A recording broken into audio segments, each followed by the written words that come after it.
The College of Southern Idaho men's rodeo team had a fantastic time down at Colorado Mesa University.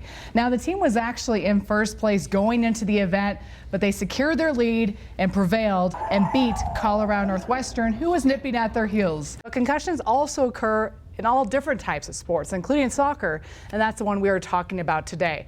The CSI men's basketball team is currently on a 3-game win streak with 2 crucial wins over the weekend at home.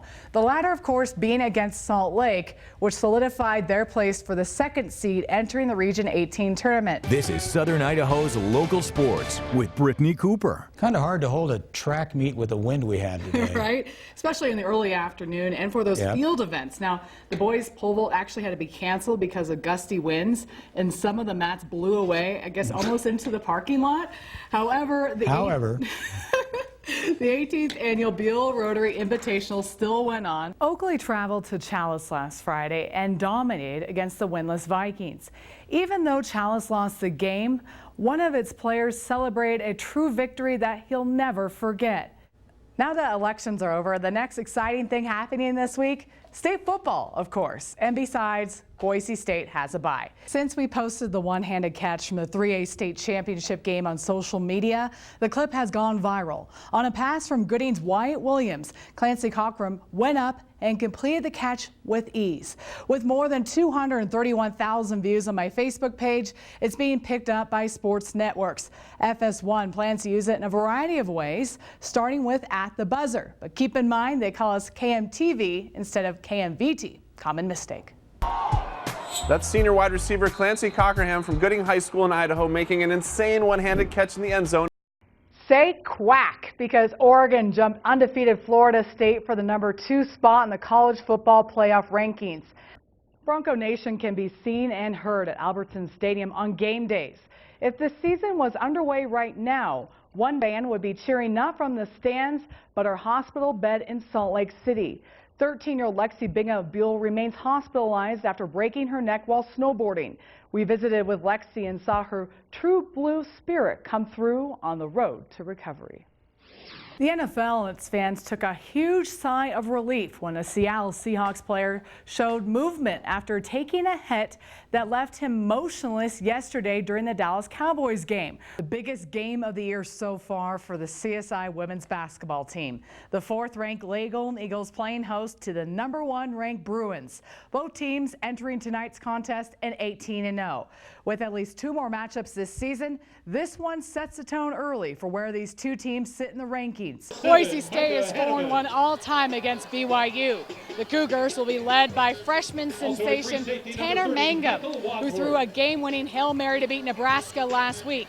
Meanwhile, the Broncos will be under the direction of Ryan Finley, a redshirt sophomore who's had some trouble in the offseason. When Chris Peterson last year left Boise State for Washington after a dismal 8-5 record, a lot of unknowns surrounding the program. Then here comes a guy by the name of Brian Harsin, the Arkansas State head coach, who would become the first Boise State alum and Boise State quarterback to take over the program as a head coach. And I think it's safe to say that the fans are very appreciative of what he's done for the program. Noah is a Gooding freshman who has Down syndrome, and he's going to live out a dream, something he's wanted to do ever since he was a little kid. Let's introduce you to him. Noah, thank you for joining us here this evening. Noah, tell me about what's going to happen tonight with Buell Indians. Oh, may I beat Indians? You're going to beat the Indians, and what are you going to do exactly? Make a touchdown. Okay. And show everyone your touchdown dance. Okay.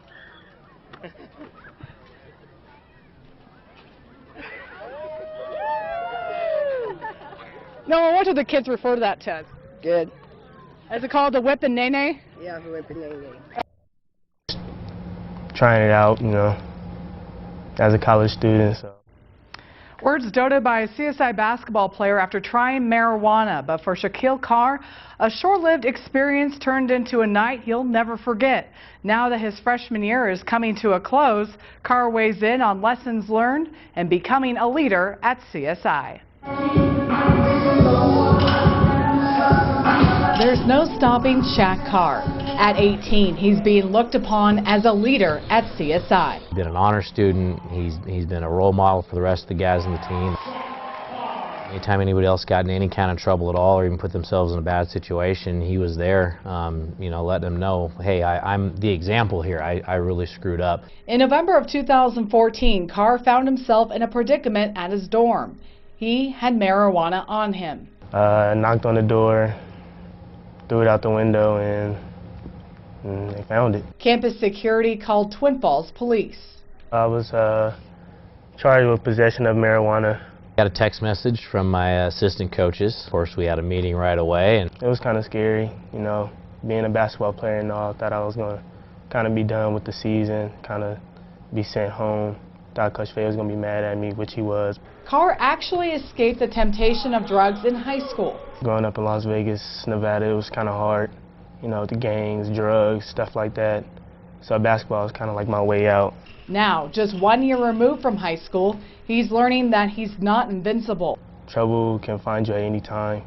CSI has actually showed me that I got a good support group with teammates, coaches, family, friends. Carr's punishment included a laundry list of items, from a 2-game suspension to clean the gym after games to loss of room scholarship. I had to move out, had to get my own apartment.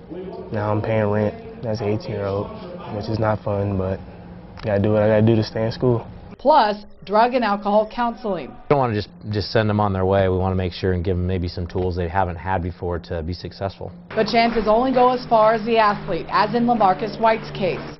White also got into legal trouble, but after so many opportunities, CSI dismissed White from the team.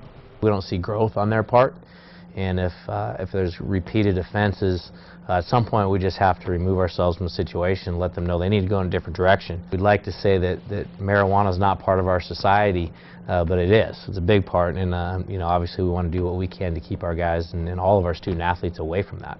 As for now, Carr is grateful. Thank you to Coach Fay, coaching staff, CSI, and everybody else that actually gave me a second chance, gave me a chance to lead the team to a regional championship, giving me a chance to play next year. CSI is one of very few junior colleges that actually drug test its athletes. The cost can be expensive, especially for certain drugs.